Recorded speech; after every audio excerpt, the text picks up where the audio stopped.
അന്യഭാഷാ സിനിമകൾ വരുമ്പോൾ മലയാള സിനിമകൾ കാണാൻ തോന്നാറില്ല എന്നുള്ളൊരു വിലയിരുത്തൽ വന്നിട്ടുണ്ടോ? അങ്ങനെയൊന്നുമില്ലെന്നേ.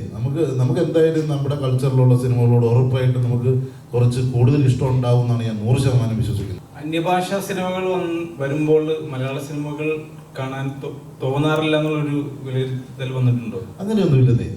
നമുക്ക് എന്തായാലും നമ്മുടെ കൾച്ചറിലുള്ള സിനിമകളോട് ഉറപ്പായിട്ട് നമുക്ക് കുറച്ച് കൂടുതൽ ഇഷ്ടം ഉണ്ടാവും എന്നാണ് ഞാൻ 100% വിശ്വസിക്കുന്നത്. ഇത് എല്ലാ മലയാളികൾക്കും അവരുടെ കൾച്ചറിൽ നിന്നുണ്ടാകുന്ന അല്ലെങ്കിൽ അവർക്ക് കുറച്ചും കൂടെ റിലേറ്റ് ചെയ്യാൻ പറ്റുന്ന അവരുടെ ലാംഗ്വേജിലുള്ള സോളിഡ് സിനിമകളോടായിരിക്കും ഉറപ്പായിട്ടും ഒരു കുറച്ച് പ്രത്യേക ഇഷ്ടം നമുക്ക് കൂടുതലുണ്ടാവുക.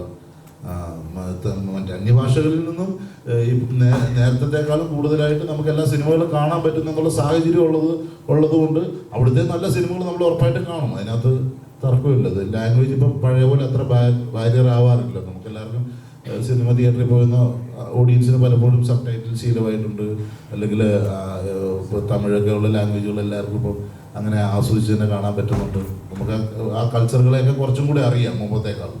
അതിപ്പം തെലുങ്ക് സിനിമകളോടായാലും ഹിന്ദി ആയാലും നമുക്ക് അല്ലെങ്കിൽ പുറത്തുള്ള കൾച്ചറുകളൊക്കെ കുറച്ചും കൂടെ ഇപ്പം നമുക്ക് ബാക്കി സോഷ്യൽ മീഡിയയൊക്കെ ഉള്ളതുകൊണ്ട് കുറച്ചുകൂടെ പരിചയമുള്ളതുകൊണ്ട് ഉറപ്പായിട്ട് അത്ര സിനിമകൾ ആളുകൾ കാണും. അതിനകത്ത് അത്ഭുതപ്പെടാനൊന്നുമില്ല. അത് ആളുകൾക്ക് അത്ര സിനിമകളോട് പ്രത്യേക അഭിനിവേശം ഉണ്ടായിട്ടൊന്നും തോന്നുന്നില്ല. നല്ല സിനിമകളായതുകൊണ്ട് ആൾക്കാർ വരും കാണും.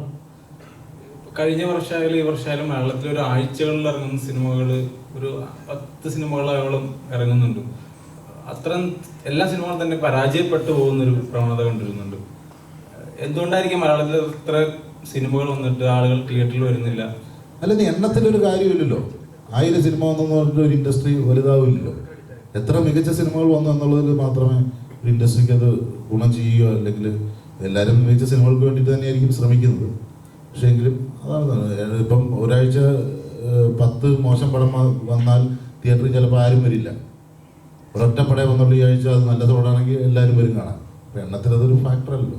എന്നാൽ പോലും ഒരു സിനിമ ചെയ്യുമ്പോൾ ഇപ്പോൾ ദിലീഷ് ചേട്ടൻ്റെ ഒരു സിനിമ എടുത്താൽ പോലും ദിലീഷ് ചേട്ടൻ്റെ ഇന്റർവ്യൂവിൽ പറയുന്നുണ്ട്, സിനിമ എടുത്താൽ അത്ര കെ ജോർജിൻ്റെ പറയുന്നുണ്ട്, ആർട്ട് എന്ന് പറയുന്നൊരു കല ഇനിയും സഞ്ചരിക്കും, ഇപ്പോൾ പരാജയപ്പെട്ടാലും സഞ്ചരിക്കുമെന്നുള്ള രീതിയിൽ പറയുന്നുണ്ട്. അപ്പോൾ സിനിമ അത്തരം ആളുകളിലേക്ക് എത്തിക്കേണ്ട ഒരു വ്യവസായ ഇതല്ലേ? അതെ, തീർച്ചയായിട്ടും ഉണ്ട്. അല്ല, അതിനകത്ത് എനിക്ക് അഭിപ്രായ വ്യത്യാസമൊന്നുമില്ല. അപ്പോൾ അതിന് സാധ്യമാകുന്ന ബഡ്ജറ്റിലായിരിക്കണം നമ്മൾ സിനിമ ചെയ്യേണ്ടത് എന്നുള്ളതാണ് എനിക്ക് തോന്നിയിട്ടുള്ളത്. അങ്ങനത്തെ സിനിമകൾ പറയുമ്പോൾ നമ്മൾ അതിന് സാധ്യമായിട്ടുള്ള ബഡ്ജറ്റിലേക്ക് സിനിമകൾ ചെയ്യാൻ ശ്രമിക്കുക. നമുക്കിപ്പോൾ ഞാനീ പറയുന്നത് കൊമേഴ്ഷ്യലായിട്ടുള്ള വിജയത്തെക്കുറിച്ച് മാത്രമാണ്. ഇപ്പം നമുക്ക് എൻ്റർടൈൻമെൻറ്റ് വാല്യൂ ഉള്ള ഒരു സിനിമയിലൂടെ നമുക്ക് നല്ല ആശയം പറഞ്ഞുകൂടെ? അതിന് കുഴപ്പമുണ്ട്. എൻ്റർടൈൻമെൻറ്റ് ഉണ്ട് എന്ന് കരുതി ഒരു നല്ല കണ്ടന്റ് ഇല്ലാണ്ടാവുന്നില്ലല്ലോ. നമുക്ക് അതാണ് അതിനകത്തെ കാര്യം. എന്നാ തോന്നുന്നു. Okay, thank you.